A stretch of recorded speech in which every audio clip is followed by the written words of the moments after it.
Welcome to the point. ఎన్నికలు ముగిశాయి, ఫలితాలు బయటపడ్డాయి. తెలంగాణ రాష్ట్రాన్ని 5 ఏళ్ల పాటు పాలించమంటూ కాంగ్రెస్ పార్టీకి ప్రజలు మ్యాండేట్ ఇచ్చారు. గెలిచిన నాయకులతో పాటు బీఆర్ఎస్ పార్టీలో ఉన్న నాయకుల్ని కూడా ఇవాళ కాంగ్రెస్ పార్టీ చేర్చుకోవడం పైన విమర్శలు ఎత్తుతున్నాయి. మనం చూస్తున్నాము, బీఆర్ఎస్ పార్టీ గతంలో ఇదే తరహా తప్పులు చేసినప్పుడు విమర్శించిన వాళ్ళు కాస్త ఇప్పుడు సైలెంట్ అయిపోతున్నారు. అంతేకాకుండా రేవంత్ రెడ్డి ఇదే విషయం పైన చాలా ఘాటుగా గతంలో స్పందించారు. బట్ ఇప్పుడు చూస్తే మాత్రం గేట్లు ఎత్తేసి మరీ వాళ్ళని ఆహ్వానిస్తున్న పరిస్థితి మనం చూస్తుంది.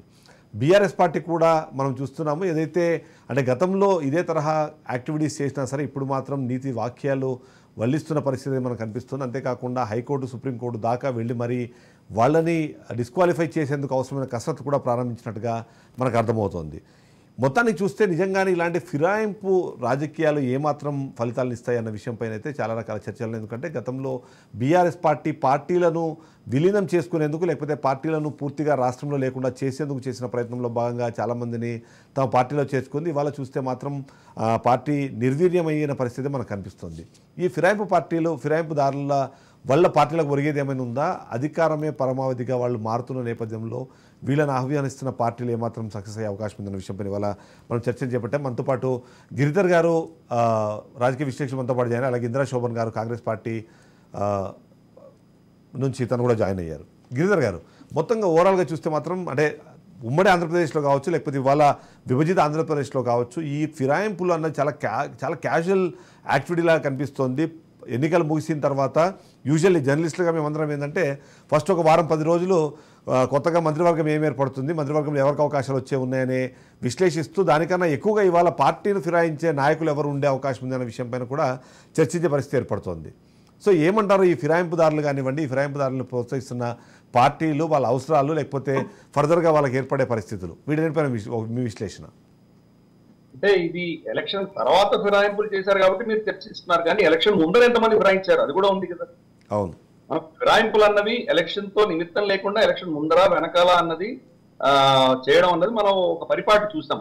ఆయారాం గాయారాం అని చెప్పి అప్పట్లో గతంలో దాన్ని విమర్శించే వాళ్ళు కూడా. కాబట్టి ఈ పార్టీలు మారడం అన్నది మనం గతంలో కూడా చూసాం. మనం ఫర్ ఇన్స్టెన్స్ వివేక్ వెంకటస్వామి గారు లాంటి వాళ్ళు బీజేపీ నుంచి కాంగ్రెస్ లో చేరడం గతంలో ఎన్నికలకు జస్ట్ ముందర. అలాగే మన కేశవరావు గారు, ఆయన కుటుంబం మనకు కాంగ్రెస్ చేరడం బీఆర్ఎస్ నుంచి. సరే, ఇప్పుడు పోచారం శ్రీనివాస్ గారు బీఆర్ఎస్ నుంచి కాంగ్రెస్ రావడం. సో ఇదేంటంటే ఇది వాళ్ళ అంచనా ప్రకారం పొలిటికల్ గా వాళ్ళకి ఎక్కడ లాభం ఉంటుంది అనుకుంటారో అక్కడ వాళ్ళు ఫిరాయింపులు చేస్తారు. మనకు గతంలో శ్రీధర్ రెడ్డి గారు కావచ్చు, రాకేష్ రెడ్డి గారు కావచ్చు, బీజేపీ నుంచి వెళ్ళి బీఆర్ఎస్ లో చేరారు. సో ఇవన్నీ కూడా ఏంటంటే నార్మల్ గా ఒక పెద్ద వర్గం పాలిటిక్స్ అనేది ఒక వృత్తిగా చేసుకునేటువంటి వాళ్ళు ఎక్కడ పవర్ ఉంటుంది, ఎక్కడ వాళ్లకు లాభసాటిగా ఉంటుంది, ఎక్కడ వాళ్లకు వాళ్ళ కెరియర్ కి కొంత లిఫ్ట్ వచ్చేటువంటి అవకాశాలు ఉన్నాయనుకుంటారో అక్కడికి వెళ్ళడం అన్నది మనం ఈ రోజు కాదు గతంలో చాలా సార్లుగా చూస్తున్నాం. అఫ్ కోర్స్ ఇది ఎక్కువ శాతం దీన్ని పెట్టి పోషించింది కాంగ్రెసే. ఎందుకంటే సుదీర్ఘమైనటువంటి పాలన చేసింది కాంగ్రెసే కాబట్టి గత 40-50 ఏళ్లలో చాలా రాష్ట్రాలలో ఇటువంటి వీళ్ళని కొనుక్కోవడం అందామా, లేదా హార్స్ ట్రేడింగ్ అందామా, లేదా వాళ్ళ పార్టీలు బదలాయింపులు అందామా, దానికి నాంది పలికింది, దానికి మూలస్తంభమైంది కాంగ్రెస్. ఇంకా మిగతా పార్టీలన్నీ కూడా దాన్ని అలాగే దాన్ని ముందుకు తీసుకెళ్ళి దీంట్లో గంగతోటో మనకు గోప్ ధూళితోటో పునీతులైనటువంటి వాళ్ళు ఎవరు లేరు. బీజేపీ తీసుకుందాము, లేదా మనం బీఆర్ఎస్ తీసుకుందాము, లేదా టీడీపీ తీసుకుందాము, వీళ్ళందరూ చేశారు తప్పులు, అందరూ చేశారు. ఫర్ ఇన్స్టెన్స్ మనకు బీఆర్ఎస్ 2014లో ఇప్పుడు ఉన్నటువంటి చిన్న చిన్న పార్టీలు అందరి యొక్క ఎమ్మెల్యేలని వాళ్ళు వాళ్ళ పార్టీలో చేర్చుకోవడం, ఎమ్మెల్యే ఏమో వాళ్ళు టీడీపీ పేరు మీదో లేకపోతే ప్రజారాజ్యం పార్టీ పేరు మీదో ఇంకేదో పార్టీ పేరు మీద ఉన్న వాళ్ళు మంత్రులుగా కూడా చలామణి అయ్యారు. 5 సంవత్సరాలు వాళ్ళని డిస్క్వాలిఫై కూడా చేయకుండా వాళ్ళని అలాగే నడిపించారు. అదే పంత ఆంధ్రప్రదేశ్ కూడా చూసాం. జగన్ రెడ్డి యొక్క వైసీపీ పార్టీ నుంచి చాలా మందిని టీడీపీ తీసేసుకొని వాళ్ళని మంత్రులుగా కూడా చేసి అలాగే 5 సంవత్సరాలు నడిపించారు. సో ఇది డెమోక్రసీలో ఉన్నటువంటి పాలసీస్ ని, రూల్స్ ని దుర్వినియోగం చేసుకొని దాన్ని ఒక విధమైన వక్రపు ఇంటర్ప్రిటేషన్ ఇచ్చి టెక్నికల్ గా వాడు కరెక్ట్ అయి ఉండొచ్చు కాదు, కానీ దాన్ని దుర్వినియోగం చేసుకుంటూ చేసినటువంటి ఉదంతాలు మనం అన్ని పార్టీల్లో చూసాం. కాబట్టి దీంట్లో ఎవరు కూడా పునీతులు ఏం కాదు. దీంట్లో ఈ యొక్క ఫేర్ బదిలీ అనేది ప్రతి దగ్గర జరుగుతున్నది. ఇప్పుడు ఎన్నికలు అయిపోయిన తర్వాత బీఆర్ఎస్ ఎటువంటి ఫ్యూచరు లేదు అన్నటువంటి ఒక నేరేటివ్, ఒక విధమైనటువంటి ఆలోచన దృక్పథం వచ్చేసరికి బీఆర్ఎస్ నుంచి అందరూ ఖచ్చితంగా బీఆర్ఎస్ కు రేపటి ఫ్యూచర్ లేదు. మళ్ళీ కేసీఆర్ గారు పుంజుకుని లోకల్ బాడీ ఎన్నికల్లోనో లేదా ఇతరత్ర దీంట్లోనో కొంత వాళ్ళకు మళ్ళీ శక్తి ఉంది అంటే కనుక ఇటు నుంచి అటు జంప్ అవ్వరు అని మనం ఖచ్చితంగా గ్యారంటీ లేదు. ఎందుకంటే ఎవరు ఇప్పుడు ఇవాళ సెక్షన్ పార్టీలకు సంబంధించి వాళ్ళు ఇది పార్టీలు ఫిరాయించడం అనేది ఎప్పుడు చూసాము, కూడా చేస్తారు. కొంతమంది కమిటెడ్ వర్కర్స్ ఉంటారు, వాళ్ళు ఎట్టి పరిస్థితుల్లో ఆ పార్టీని వదిలిపెట్టకుండా ఉండేటువంటి వాళ్ళు కొంతమంది ఉన్నారు. కాంగ్రెస్ లో ఉన్నారు, బీజేపీలో కూడా ఉన్నారు. ఒకసారి ఇందిరా శోభన్ గారి రెస్పాన్స్ ఒకసారి తీసుకుందాం. గిరిధర్ గారు ఎస్పెషల్లీ సంఘపరమైనటువంటి కనెక్షన్స్ ఉన్నటువంటి గిరిధర్ గారు ఏబీవీపీ నుంచి ఎదిగి వచ్చినటువంటి వాళ్ళలో పార్టీలు ఫిరాయించడం అనేది చాలా తక్కువ చూస్తాం. లేదని నేను అన్నాను, చాలా తక్కువగా చూస్తాం. అలాగే కాంగ్రెస్ లో చాలా గిరిధర్ గారు ఒకసారి ఇందిరా శోభన్ గారి రెస్పాన్స్ తీసుకొని మళ్ళీ మీ దగ్గరకు వస్తాను. కాంగ్రెస్ వాళ్ళు నమ్ముకున్నటువంటి వాళ్ళు వాళ్ళకి అన్యాయం జరిగినా కానీ పార్టీని వదలకుండా ఉన్నటువంటి ఇందిరా శోభన్ గారి రెస్పాన్స్ తీసుకొని మీ దగ్గరకు వస్తాను. శాంతపరమైనటువంటి పార్టీలు గిరిధర్ గారు మనకి బీజేపీ కావచ్చు, కమ్యూనిస్టులు కావచ్చు, దీంట్లో మీకు పార్టీ ఫిరాయింపు గిరిధర్ గారు వాళ్ళ పార్టీల్లోకి బయట నుంచి వచ్చిన వాళ్ళు కోసం ఉండకుండా వెళ్ళిపోయారు. గిరిధర్ గారు 1 minute ప్లీజ్, 1 minute. మీకు నా వాయిస్ మీకు రావట్లేదు అనుకుంటా. ఇందిరా శోభన్ గారు కాంగ్రెస్ తనకి నా వాయిస్ వెళ్తున్నట్టు లేదు. ఒకసారి అయితే ఇక్కడ చాలా క్లియర్ గా అంటే మీరు జాతీయ స్థాయిలోనేమో ఓవైపు ఈ ఫిరాయింపులకు సంబంధించి ఇది మంచి పద్ధతి కాదు అనే విధంగా రాహుల్ గాంధీ స్థాయి వ్యక్తి ఓవైపు మాట్లాడుతూ ఉంటే మాత్రం ఇక్కడ రాష్ట్రంలో మాత్రం ఫిరాయింపులను కంటిన్యూ అవుతున్నాయి. గతంలో 2014 కానివ్వండి, 2018 సందర్భంలో కేసీఆర్ చేసిన తప్పుని అన్ని పార్టీల్లో రైట్ ఒక్కసారి ఎస్ ఇప్పుడు వినిపిస్తుందా గిరిధర్ గారు? నా వాయిస్ మీకు వినిపిస్తుందా గిరిధర్ గారు? రైట్, తనకి ఏదో ప్రాబ్లం ఉంటే ఒకసారి మనం చెక్ చేస్తాను. అందులోపు ఇక్కడేమో జాతీయ స్థాయిలో మీరు మాట్లాడుతున్నప్పుడేమో ఒకటి ఫిరాయింపులను ప్రోత్సహించకూడదు, ఇలాంటి రాజకీయాలు మంచిది కాదు, నిజంగా ఎవరన్నా ఫిరాయిస్తే వెంటనే వాళ్ళపైన అనర్హత వేటు పడేంత స్థాయిలో చట్టాలు స్ట్రాంగ్ అవ్వాలని మాట్లాడుతున్నారు. బట్ రాష్ట్రంలో చూస్తే మాత్రము అది అవసరం అంటారా లేకపోతే అనిశ్చిత అంటారా ఏమో తెలియదు, కానీ మొత్తానికి పార్టీల్లో ఫిరాయింపులను మీరు ప్రోత్సహిస్తున్నారు, రోజుకొకరికి అండువా కప్పుతున్నారు అన్నది అయితే చాలా క్లియర్గా అర్థమవుతుంది. ఎందుకు ఇలాంటి పరిస్థితి ఉంది అంటే ఏం సమాధానం చెప్తారు? ప్యానెల్లో ఉన్నటువంటి సోదరులకి మరియు రాజనీతి ప్రేక్షకులకి నమస్కారం. ఇవాళ ఈ చర్చ అన్నది ఫస్ట్ మొదలు పెట్టిందే టిఆర్ఎస్ పార్టీ. తెలంగాణ రాష్ట్రం వచ్చిన తర్వాత ఒక వినూత్నమైనటువంటి పాలిటిక్స్ ఉంటే అని అనుకుంటే దానికి భిన్నమైనటువంటి రీతిలో కేసీఆర్ గారు పెట్టారు. సో పార్టీ ఫార్మేషన్ అయిన రోజే ఇద్దరు పిఎస్పికి సంబంధించినటువంటి ఎమ్మెల్యేలు ఇంద్రకరణ్ రెడ్డి గారు కానీ తర్వాత కోనప్ప గాని వాళ్ళిద్దరినీ కూడా పార్టీలో చేర్చుకున్నారు. సరే ఓకే, బిఎస్పీ అంటే ఇక్కడ లేదు, పెద్ద యాక్టర్ లేదు కాబట్టి వాళ్ళు ఏదో ఏ పార్టీ బీఫామ్ రాలేదు కాబట్టి దాన్ని పోటీ చేసి తీసుకున్నారని అనుకుందాం కాసేపు. మరి టీడీపీకి సంబంధించినటువంటి వాళ్ళని ఆ పార్టీయే లేకుండా ఉండాలి అన్న ఉద్దేశంతో టీడీపీలకు సంబంధించిన 7 ఎమ్మెల్యేలను ఆ పార్టీలో చేర్చుకొని దాన్ని విలీనం చేశారు. టీడీపీ 11 ఎమ్మెల్యేలు టీడీపీకి సంబంధించి తలసాని శ్రీనివాస్ గారిని ఆయనని 6 నెలలు కూడా తిరగక ముందుకే 2014 డిసెంబర్ నాడు తలసాని శ్రీనివాస్ గారిని తీసుకొని ఆయనకి మంత్రి పదవి కూడా కట్టబెట్టినారు. ఇది కూడా సరిపోలేదు అనుకుంటానికి వాళ్ళు 2011 మార్చి కాంగ్రెస్ పార్టీకి వచ్చినట్లయితే ప్రధాన ప్రతిపక్షంలో ఉన్నటువంటి పార్టీని కాంగ్రెస్ పార్టీని అసలు ప్రతిపక్షంలో మీరు మీ వాయిస్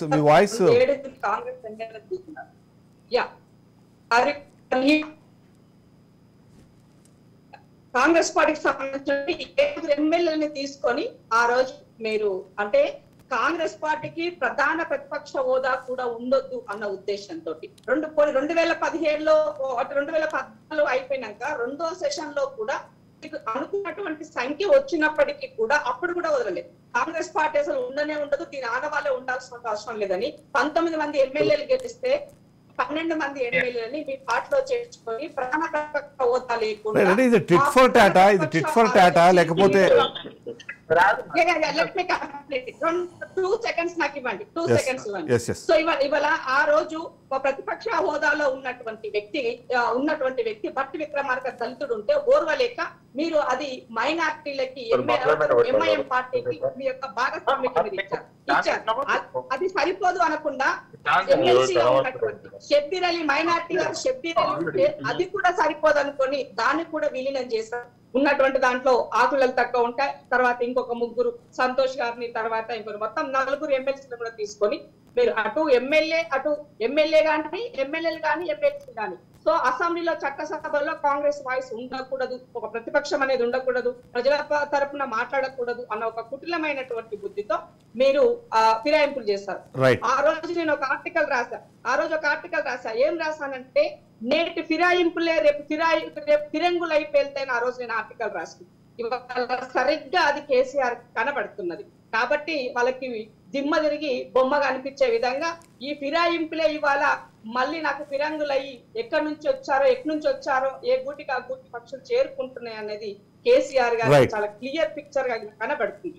అయితే ఇవాళ కాంగ్రెస్ పార్టీ ఫిరాయింపులు ప్రోత్సహించాలని కాంగ్రెస్ పార్టీ వాళ్ళు చేసినట్టుగా మేము చెయ్యాలని అనుకోలేదు.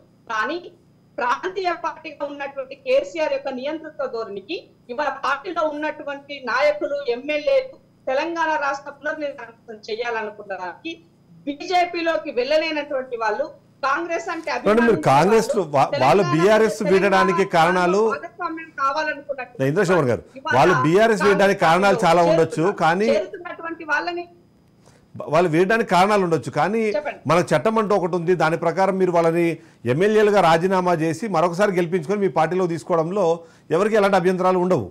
కానీ అది జరగకుండా జరుగుతున్న ఈ యాక్టివిటీ మీదనే అందరికీ అబ్జెక్షన్.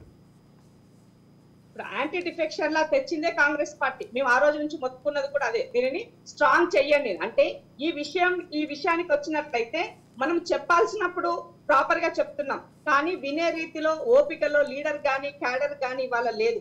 ఎక్కడ అధికారం ఉంటే ఎక్కడ ఏది ఉంటే వెళ్ళాలన్నటువంటి ఆలోచన ధోరణిలో నడుస్తుంది. సో ఇవాళ ఎన్నికలు అన్నది కాస్టేనే. మనం పార్టీకి వచ్చే పక్కన పెట్టి గ్రౌండ్ రియాలిటీ గురించి మనం మాట్లాడినట్లయితే ఎన్నికలు అంటే చాలా కాస్ట్లీ అయిపోయినాయి. ప్రతి దగ్గరలో కూడా ఇవాళ ఇష్టారాష్ట్రదిగా రాజకీయాలు నడిచే పరిస్థితి కొనసాగుతున్నాయి. పార్టీలకు అతీతంగా అందరూ కూడా ఇక్కడ నుంచి అక్కడ నుంచి ఇక్కడ జంప్ అయ్యేటువంటి పరిస్థితులు కనబడుతున్నాయి. సో ఇట్లా ఉన్నటువంటి వచ్చేటువంటి వాళ్ళని మనం ఎవరిని కాదనలేము, వద్దని చెప్పలేము. ఒకసారి బండ శ్రీనివాస్ గారు సాంప్రదాయాన్ని మారుస్తున్నట్టుగా మనం గమనించాలని సందర్భంగా గుర్తు చేస్తున్నాను మీకు. రైట్, బండ శ్రీనివాస్ గారు బీఆర్ఎస్ నాయకులు, అలాగే మాజీ ఎస్సీ కార్పొరేషన్ చైర్మన్ కూడా మనతో పాటు జాయిన్ అయ్యారు. శ్రీనివాస్ గారు, ఇక్కడ తను అన్నట్టుగా ఫిరాయింపులే ఫిరంగులై మీకు తిరిగి బుల్లెట్లుగా తాకుతుండి వాళ్ళ బాధ కలుగుతోందా? అదే దానం నాగేందర్ని మీరు ఇంకొక పార్టీ నుంచి తీసుకున్నారు, మరి ఆయన పార్టీ మారంగానే ఆయన వెంటనే డిస్క్వాలిఫై చేయాలని చెప్పేసి సేమ్ డే ఈవినింగ్ వెళ్ళిపోయి మీరు స్పీకర్ చేంబర్ దగ్గర వెయిట్ చేసిన పరిస్థితి మనకు అనిపించింది. ఎందుకు ఇలాంటి పరిస్థితి? గతంలో చేసిన తప్పులైతే ఇవాళ బూమరాంగ్ అనేది అర్థమవుతుంది. సో ఏమంటారు? మ్యూట్లో ఉన్నట్టుంది మీది, మీ వాయిస్ రావట్లేదు, మ్యూట్లో ఉన్నట్టుంది. ఇప్పుడు సార్ నమస్తే. యా శ్రీనివాస్ గారు సార్, నేనేమంటున్నానంటే పార్టీ ఫిరాయింపులు అనేది వాళ్ళు కాంగ్రెస్ సంస్కృతి, అది స్టార్టింగ్ నుంచి వాళ్ళు అప్పుడు నేర్పించినటువంటి ఆ సంస్కృతే నేటి వరకు కూడా అన్ని పార్టీలకు కొనసాగుతుంది. ఒక కాంగ్రెస్ కాదు, బీఆర్ఎస్ కాదు, అన్ని కూడా అట్లా చలమని అవుతున్నాయి. నేనేమంటున్నానంటే పద్ధతి ప్రకారంగా ప్రజల చేత ఎన్నుకోబడిన వాళ్ళు కేవలము కొన్ని లాలూచిపడి చేస్తున్నటువంటి సంఘటనలు వాళ్ళు మళ్ళీ అధికారం లేకపోతే వాళ్ళు భరించని వాళ్ళు కొంతమంది ఉంటారు. అది అన్ని పార్టీలు ఉన్నారు. మేము ఇప్పుడు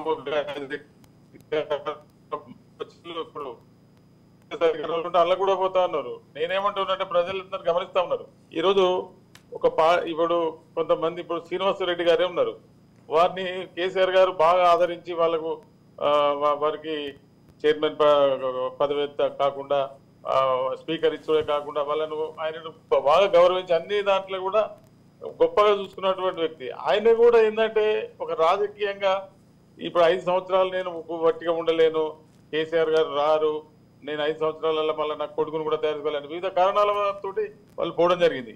నేనేమంటున్నానంటే రాజకీయంగా వాళ్ళకు ఒక ఆలోచన ఉండాలి, ఒక పార్టీ, ఒక పద్ధతి ఏది లేదు. ఇప్పుడు కేవలము అధికారం లేకపోతే బతకలేని వాళ్ళే ఇట్లా చేస్తారు తప్ప అందరు కూడా ఉండరు. ఇట్లా కొంతమంది ఎమ్మెల్యేలు కాకుండా ఇప్పుడు వాస్తవంగా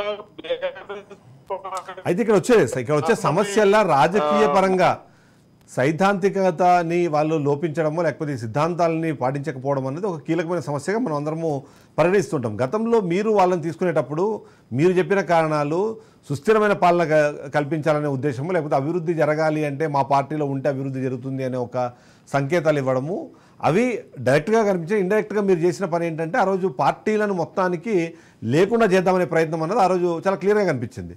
సో ఇవాళ అలా వెళ్ళిన నాయకులే మారుతున్నారు తప్ప సైద్ధాంతిక పరంగా ఉన్న బీజేపీలో ఉన్న చాలామంది నాయకులు అదే పార్టీలో ఉంటున్నారు. ఆ పార్టీలోంచి మీ పార్టీలోకి వచ్చినా సరే ఎన్నికల ముందు వచ్చారు తప్ప గెలిచిన వాళ్ళు పార్టీలు మారడం అన్నది కొంచెం తక్కువగా అనిపిస్తుంది. సో మీరు గతంలో ప్రోత్సహించారు, ఇప్పుడు దాన్ని కాంగ్రెస్ పార్టీ కంటిన్యూ చేస్తుంది. అప్పటికి ఇప్పటికి తేడా ఏంది అంటే సార్, ప్రాంతీయ పార్టీ అంటే జాతీయ పార్టీలు ఉంటుందని అన్ని పార్టీలు కూడా ఇప్పుడు ఈసారి పార్లమెంట్ ఎలక్షన్లో కూడా బీఆర్ఎస్ పార్టీకి ఒక్క సీట్ రాకపోవడానికి కారణం ఏంటంటే వీళ్ళు 1-2 సీట్లు 3 సీట్లు గెలిచి వీళ్ళు చేసేది ఏం లేదు. అయితే జాతీయ పార్టీలకు వేయాలి కానీ వీళ్ళకి వేస్తే లాభం లేదనేటువంటి దాంట్లోనే పళ్ళే తప్ప బీఆర్ఎస్ పార్టీకి తక్కువనో లేకపోతే ఇంకేదో కాదు. లాస్ట్ టైం అసెంబ్లీ ఎలక్షన్లు శ్రీనివాస్ గారు మీ సిగ్నల్ ప్రాబ్లం ఉన్నట్టుంది, ఒకసారి గిరిగారు ముఖ్యమంత్రి అవకాశాలు ఉన్నాయి. ఎందుకంటే పబ్లిక్ హలో శ్రీనివాస్ గారు ఈ 6 నెలలనే కాంగ్రెస్ గవర్నమెంట్ ను అసహించుకునే పరిస్థితికి వచ్చింది. రైట్, అది డిస్కస్ చేద్దాం. ఫస్ట్ పార్టీ ఫిరాయింపులు దానికి సంబంధించిన ఇవన్నీ మాట్లాడిన తర్వాత మళ్ళీ ఒకసారి గ్యారంటీలు కానివ్వండి లేకపోతే నిధుల సమీకరణకు సంబంధించి కూడా మనం డిస్కస్ చేద్దాం. గిరిధర్ గారు, ఇక్కడ అంటే ఎవరైనా సరే నాయకులు పార్టీలు మారడానికి కారణాలు, పార్టీల్లోకి ఆహ్వానించే క్రమంలో వాళ్ళు చెప్పే కారణాలు సహేతుకంగా ఉండే ప్రయత్నమే పార్టీలు చేస్తూ ఉన్నాయి. మొదటిది గతంలో మనం చూస్తే అభివృద్ధి కోసం మారుతున్నామనో లేకపోతే నిధుల కోసం మారుతున్నామన్నది వెళ్తున్న పార్టీలు చెప్పింది. అప్పుడు ఆహ్వానించే వాళ్ళు కూడా వాళ్ళ ఎక్స్పీరియన్సో లేకపోతే వాళ్ళు రావడం ద్వారా సుస్థిరమైన ప్రభుత్వం ఏర్పడుతుంది ఎంతో కొంత. అప్పుడు మీరు అబ్జర్వ్ చేస్తే ఆ ఎమ్మెల్సీ ఎన్నికల కోసం ఎమ్మెల్యేల కొనుగోలు జరిగినప్పుడు ఇది పూర్తి అయితే లేకపోతే అది కానీ జరిగి ఉంటే రాష్ట్రం అప్పుడు ఈ ప్రభుత్వము సుస్థిరంగా ఉండే పరిస్థితి లేకపోయింది అన్నది టీఆర్ఎస్ పార్టీ ఆ రోజు చాలా క్లియర్గా చెప్పి వాళ్ళని లాక్కునే ప్రయత్నం చేసింది. ఇప్పుడు చూస్తే అలాంటి సిచ్యువేషన్ లేదు. ఆల్రెడీ ఆ నెగిటివ్ ఇంపాక్ట్ అన్నది బీఆర్ఎస్ పార్టీ మీద పడిన తర్వాత కూడా కాంగ్రెస్ పార్టీ అదే స్థాయిలో ముందుకెళ్ళడం ఎలా చూడాలంటారు? ఏ పార్టీ అయినా పదవిలో ఉన్నప్పుడు వాళ్ళు అపోజిషన్ పార్టీని నీరుగార్చి వాళ్ళ శక్తిని వాళ్ళని బలహీనపరిచి వీళ్ళు బలం పుంజుకోవాలనే ప్రయత్నం అందరూ చేస్తారు. మనం అన్ని పార్టీలలో కూడా ఎక్కడ మీకు పవర్ ఉంటుందో, ఎక్కడ మీరు సత్తాకు వస్తారో ఆటోమేటిక్ గా మనకు ఎలాగైతే బెల్లం చుట్టూతున్న ఈగలు వాళ్తాయో అలాగా ఆటోమేటిక్ గా అక్కడికి వెళ్ళడం అన్నది పరిపాటి. కాబట్టి ఈ రోజు కాంగ్రెస్ సత్తాలో ఉంది కాబట్టి, పవర్ లో ఉంది కాబట్టి ఆటోమేటిక్ గా అటు వెళ్ళిపోతారు వీళ్ళందరూ. రేపటి రోజు కాంగ్రెస్ బలహీనపడి ఇంకేదైనా పార్టీ బీజేపీనో బీఆర్ఎస్ ఎవరో ఒకరు బలం పుంజుకుంటే మళ్ళీ కాంగ్రెస్ నుంచి వాళ్ళు అటు వెళ్ళిపోవడం అనేది చాలా సర్వసహజమైపోయింది మన పొలిటికల్ సిస్టంలో. కాబట్టి దానిలో నేను వేరేగా చూడట్లేదు.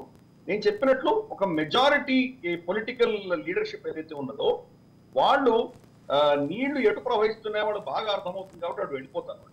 ఇది కామన్. అదే సందర్భంలో కేంద్ర ప్రభుత్వంలో అధికారంలో ఉన్న పార్టీ వైపు చూడకుండా సిద్ధాంతాన్ని నమ్ముకుని ఉన్నటువంటి పార్టీలు మనకి రెండే ఉన్నాయి.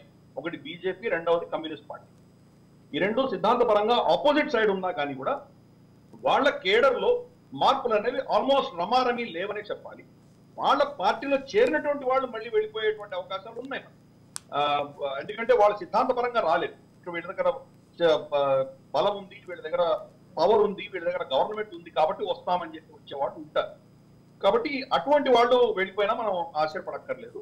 కానీ సిద్ధాంతపరంగా సిద్ధాంతంలో పెరిగినటువంటి వాళ్ళు ఎవరైతే ఉంటారో, మనకు ఫర్ ఇన్స్టెన్స్ బీజేపీ లేదా సంఘ కార్యకర్తలు కావచ్చు, లేదా ఏబీవీపీ నుంచి కావచ్చు, అక్కడి నుంచి వచ్చినటువంటి వాళ్ళు వెళ్ళడం చాలా కష్టం. అలాగే మనకు కమ్యూనిస్ట్ పార్టీలో కూడా చూసామంటే చాలా డెడికేటెడ్ క్యాడర్ ఉంటారు వాళ్ళు. వాళ్ళు కూడా అక్కడి నుంచి కమ్యూనిస్ట్ పార్టీ నుంచి వేరే పార్టీలకు వెళ్ళినటువంటి దాఖలాలు ఆల్మోస్ట్ నెగ్లిజిబుల్ చెప్పాలి, అరుదు. కానీ గతంలో అంతమంది మాత్రమే వెళ్ళారు. గతంలో నోముల నరసింహయ్య లాంటి వాళ్ళు చాలా కీలకమైన కమ్యూనిస్ట్ భావజాలంతో ఉండి కూడా బీఆర్ఎస్ లోకి చేరిన పరిస్థితి మనం చూసాం. వేరేలా కాంగ్రెస్ గతంలో వాళ్ళు మనకు సత్తా ఉండడమే పరమావధి అని చెప్పి వాళ్ళు ప్రవర్తించారు కాబట్టి వీళ్ళే మిగతా పార్టీ నుంచి అది ఓకే. ఇప్పుడు అంటే వీళ్ళు ఆహ్వానించడానికి కారణాలు అంతా చేశారు. ఇన్ఫాక్ట్ వీళ్ళని వేరే రాష్ట్రాలకు తీసుకెళ్లి సురక్షితంగా పెట్టడం, క్యాంప్ రాజకీయాలు అనేది ఇంకా క్యాంప్ రాజకీయాలు అనేది డిఫరెంట్ లెవెల్ తీసుకుంటుందిలేండి. సంస్కృతి కాంగ్రెస్ నుంచే మొదలైంది, కానీ మిగతా పార్టీలే తక్కువ తీయలేదు. వీళ్ళ దగ్గర నేర్చుకుని మిగతా పార్టీలు కూడా అవే చేస్తారు. రైట్, ఇంద్రేష్ శోభన్ గారు అందుకే నేను ఇందాక చెప్పినట్టు Right. ఏ పార్టీ కూడా దీంట్లో మినహాయించలేము మనం. అన్ని పార్టీలు దీంట్లో ఇక్కడ ఏదో ఇంద్రేష్ శోభన్ గారు ఇక్కడ వచ్చే ప్రశ్న ఏంటంటే, దేశవ్యాప్తంగా మనం గమనిస్తున్నప్పుడు జాతీయ పార్టీల హవా తగ్గిపోతుందన్న అనుమానమో లేకపోతే అలా తరహా విశ్లేషణలు వినిపిస్తున్న నేపథ్యంలో కాంగ్రెస్ పార్టీ బీజేపీ పార్టీ కలిపి తెలంగాణ రాష్ట్రంలో స్పెసిఫిక్గా ఈ బీఆర్ఎస్ పార్టీలో ఉన్న కీలకమైన నాయకులందరినీ లాక్కొని దాన్ని పూర్తిగా గిరిధరన్న గారి ఇంకా వాయిస్ ఇప్పుడు వినిపిస్తుంది కదా. అదే ఇప్పుడు జాతీయ పార్టీలు రెండు కలిపి ఒక గేమ్ ప్లాన్ చేస్తున్నాయి. అందులో భాగంగానే స్ట్రాంగ్గా ఉన్న బీఆర్ఎస్ పార్టీని లేకుండా చేసే ప్రయత్నమే ఇది ఈ ఫిరాయింపులు. ఇంద్రేష్ శోభన్ గారు మాట ఇలాంటి ప్రయత్నం జరుగుతుంది. అందులో భాగంగానే కేవలం తెలంగాణలోనే కాదు, వేరే రాష్ట్రాల్లో కూడా బలంగా ఉన్న అన్ని ప్రాంతీయ పార్టీలను ఇద్దరిలో ఎవరో ఒకరు మింగేయాలనే ప్రయత్నం చేస్తున్నారు అనేది ఒక విమర్శ వినిపిస్తోంది. అందులో నిజం ఉందంటారా? తప్పకుండా అండి. వాస్తవం చెప్పాలనుకున్నప్పుడు భారతీయ జనతా పార్టీని మీరు ఎగ్జాంపుల్ గా తీసుకుంటే వాళ్ళు పార్టీలే విలీనం చేశారు. ఏకంగా పార్టీలే విలీనం చేశారు. వాళ్ళు ఎమ్మెల్యేలు ఎంపీల వాళ్ళ సంఖ్యను కాదు విలీనం చేసింది. కొన్ని దగ్గరలో పార్టీ వ్యవస్థాపకంగా ఉన్నటువంటి వాళ్ళని పక్కన తోలి అందులో చీలిక చేసి ఈ పార్టీ వీళ్ళది అన్నది మనం చూసాం, మహారాష్ట్రలో చూసాం. సో కాబట్టి వాళ్ళకి మాకి అసలు ఎక్కడ పొత్తన లేదండి. కాంగ్రెస్ పార్టీ యాంటీ డిఫెక్షన్ లా తెచ్చి ఒక నియమ నిబద్ధతతో పాలన ఉండాలని చేసిన సందర్భంలో కొన్ని సందర్భాలలో ఫిరాయింపులు జరిగినాయి. నేను ఒప్పుకుంటాది కాదని, నేను అబద్ధం చెప్పినా కూడా ఈ సమాజం ఒప్పుకోదు. కాకపోతే ఇవాళ రాజకీయాలన్నీ కూడా పూర్తిగా భిన్నమైనటువంటి రీతిలో వెళ్తున్నాయి. సో ఎప్పుడైతే మనం ఎలక్షన్ కమిషన్ ని ప్రాపర్ గా గనక మనం చేసి ఉండినట్లయితే ఎలక్షన్ ఖర్చుని మనం చెప్పినటువంటి నియమన ఎమ్మెల్యేలకి 25 లక్షలు, ఎంపీలకి 40 లక్షలు అట్లా చెప్పిన ఫిగర్ లోనే ఎన్నిక జరిగినాడు. తప్పకుండా ఇలాంటి ఫిరాయింపుల వైపుకి ఆ సంఖ్య తగ్గుతుంది. కానీ ఎలక్షన్ కమిషన్ తన ఇండిపెండెన్సీని ఎక్కడ పని చెయ్యట్లే. కాబట్టి పెరిగినటువంటి ఖర్చులకు అనుగుణంగా ఇన్వెస్ట్మెంట్ చేస్తున్నారు. ఇన్వెస్ట్మెంట్ కాగానే దాన్ని సంపాదించుకోవడం కోసం రకరకాలుగా రాజకీయ అవతారాలు ఎత్తుతున్నారు. దీనికి ఎవ్వరూ అతీతం కాదు, అన్ని పార్టీలు దీనికి సేమ్. బట్ కానీ తెలంగాణ రాష్ట్రంలో మాత్రం కేసీఆర్ గారు భిన్నమైన రీతిలో అవసరం లేకపోయినా కూడా ఆ సంఖ్యని ఫిరాయింపుల వరకు చేశారు. అవసరం లేకపోయినా కూడా పార్టీల్లో ప్రతిపక్ష పాత్ర హోదా లేకుండా నిర్వీర్యం చేశారు. కాబట్టి ఇవాళ మాట్లాడే నైతిక హక్కు టిఆర్ఎస్ పార్టీ కానీ బీఆర్ఎస్ పార్టీకి కానీ లేదు. వాళ్ళ పార్టీలో మీరు టీడీపీని విలీనం చేసుకున్నారు, కాంగ్రెస్ ఎమ్మెల్యే విలీనం చేసి ఎమ్మెల్సీ. ఒక ప్రశ్న సమాధానం చెప్పాలి. మీరు గతంలో బీఆర్ఎస్ పార్టీకి ఒక స్పెషల్ రీజన్ అంటే ఏంటంటే అప్పుడు అంత ఎక్స్పీరియన్స్డ్ నాయకులు వాళ్ళ దగ్గర లేకపోవడము, ఎక్స్పీరియన్స్ నాయకులందరూ వేరే పార్టీలు ఉండడము, వాళ్ళని ఆహ్వానించడం ద్వారా ప్రభుత్వంలో ఎంతో కొంత అడ్వాంటేజ్ లేదా ఆ పాలనకు అడ్వాంటేజ్ తీసుకొచ్చే ప్రయత్నము గతంలో బీఆర్ఎస్ పార్టీ చేసింది. ఆ చేసినట్టుగా వాళ్ళు జస్టిఫై చేసుకోవడానికి అవకాశం కనిపించింది. కానీ ఇప్పుడు కాంగ్రెస్ పార్టీలో మీకు ఆల్రెడీ ఎక్స్పీరియన్స్ నాయకులు ఉన్నారు. ఆల్రెడీ ఇప్పటికే ప్రతి జిల్లాలోనూ మంత్రి పదవులు అనుభవించిన నాయకులు ఉన్నప్పుడు మనం ఇవాళ ఎగ్జాంపుల్లో నిజామాబాద్ తీసుకుంటే అక్కడ మీకు ఆల్రెడీ జీవన్ రెడ్డి ఉండగా సంజయ్ కుమార్తో అవసరం ఏమున్నది, అలాంటి నాయకులు తీసుకురావడం ద్వారా మీకు వచ్చే లాభం ఏమున్నది అనేది ఒక ప్రశ్న కూడా ఉంది. ఇప్పుడు మీరు అక్కడ గుర్తుపెట్టుకోండి, ఇప్పుడు నిజామాబాద్ లో జగిత్యాలలో జీవనన్న బలమైన నాయకుడు, 40 సంవత్సరాల రాజకీయ అనుభవం ఉన్నటువంటి వ్యక్తి, ప్రస్తుతం ఎమ్మెల్సీ కూడా ఉన్నారు. ఆయన ఎమ్మెల్యేగా ఓడిపోయినా ఎంపీగా ఇచ్చారు, ఎంపీగా ఓడిపోయినా అన్న ఇప్పుడు ఎమ్మెల్సీగా ఉన్నారు. వాళ్ళని ఎక్కడ ఏది తగ్గించలే. ఆ ప్రాంతంలో ఉన్నటువంటి ఎమ్మెల్యే సంజయ్ గారు ఆయన నిధుల కోసం కలిసి వచ్చి ముఖ్యమంత్రి గారి దగ్గర పార్టీలో చేరినప్పుడు ఎవరు దాన్ని కాదంటారు? నేను పార్టీలో చేరుతానని వాళ్ళ ఎమ్మెల్యేలే వచ్చి అడుగుతున్నప్పుడు మనం వద్దని అంటామా అనే పరిస్థితి లేదు కదా. సో ఇవాళ ఎప్పుడైతే ఒక మాట మేము ఎప్పుడైతే మా సంఖ్య 64 ఉండిందో 64 ఉన్నప్పటి నుంచి బీజేపీ బీఆర్ఎస్ ఇద్దరు మూకుమ్మడిగా ఈ ఏమంటారు కాంగ్రెస్ ప్రభుత్వము పడిపోతుంది దీనిలో ఏమంటారు ఇందులో ఉన్నటువంటి వాళ్ళు కుంపటి పెడతారు.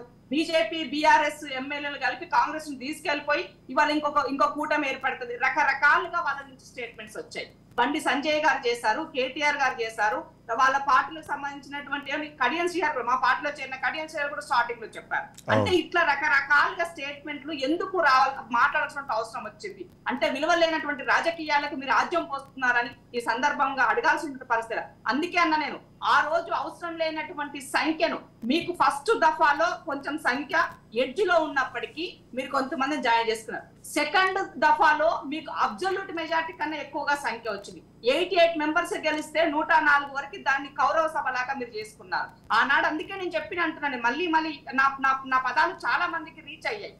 అదేంటి ఆనాటి నేటి ఫిరాయింపులే రేపు ఫిరంగులు అయిపోతాయని చెప్పిన స్టేట్మెంట్ కూడా అదే. ఇవాళ మళ్ళీ ఎవరో సరిగ్గా అదే లైన్ లో ఒక ఆర్టికల్ ఇవాళ కూడా రాసినట్టుగా ఉంది. అంటే ఏదైనప్పటికీ కూడా ఆలోచించాలి. మనం శాశ్వతం కాదు అధికారంలో గుర్తుపెట్టుకోవాల్సినటువంటి అవసరం ఉన్నది. ఏదైనా ఒక విలువలతో కూడినటువంటి రాజకీయాలను ఇవాళ ప్రజలకు అందించాల్సిన అవసరం ఉంది. భావితరాలు రాజకీయాల్లోకి రావాలన్నటువంటి వాళ్ళకి ఒక కొత్త వేదికగా మనం అందించాల్సిన అవసరం ఉంది. కాబట్టి ఇవన్నీ జరగాలంటే మళ్ళీ పార్లమెంట్ లో చర్చ జరగాల్సిన అవసరం ఉన్నది. అందులో ఉన్నటువంటి లూపులు లొసుగులని ప్యాచప్పులు చేయాల్సినటువంటి అవసరం ఉన్నది. ఆ దిశగా అడుగులు వేసినప్పుడు మాత్రం ఇది సాధ్యమవుతుంది. కానీ అలా లేదు. ఎంత అవినీతి పరుడైతే అంత పెద్ద లీడర్ గా ఇవాళ గుర్తించే పరిస్థితికి భారతీయ జనతా పార్టీ తీసుకొచ్చింది ఇవాళ. కాబట్టి వాళ్ళ పైన అక్కడెక్కడ కేసులుంటే భయభ్రాంతులకు గురి చేసి ఆ పార్టీలో చేర్చుకునే పరిస్థితి చేస్తున్నారు. కాబట్టి ఇప్పుడు ఏమైనా అంటే రాజకీయాలలో మనం ఎక్కడ వీక్ అవుతామో అని అనుకున్నప్పుడు స్ట్రాంగ్ అవ్వడం కోసం ఎక్కడ అధికారం ఉంటే అక్కడ ఉన్నటువంటి పార్టీలకి చేరే పరిస్థితులు కనబడుతున్నాయి. సో కాబట్టి నేను ఒకటి చివరిలో ఒకటి తెలియజేస్తున్నా. ఇది పార్టీకి సంబంధం లేనటువంటి విషయం అయినా తెలియజేస్తున్నా. ఎందుకు అనంటే ఒక సామాజిక స్పృహ ఉన్నటువంటి వ్యక్తిగా ఇవాళ ఈ మధ్య కాలంలో జరిగినటువంటి ఎన్నికల ద్వారా వచ్చినటువంటి రిజల్ట్స్ భారతీయ జనతా పార్టీ రిజల్ట్ అయినా ఇవాళ అంటే ఎన్డీఏ రిజల్ట్ అయినా అదే మన ఏపీ రిజల్ట్ అయినా ఇక్కడ కేసీఆర్ గారి రిజల్ట్ అయినా ఇవి గనక మనం పూర్తిగా ఒకసారి అబ్జర్వ్ చేసి గమనించినట్లయితే రాజకీయాల్లో ఏది శాశ్వతం కాదు. అహంకారం అన్నది మనిషికి పనికిరాదు.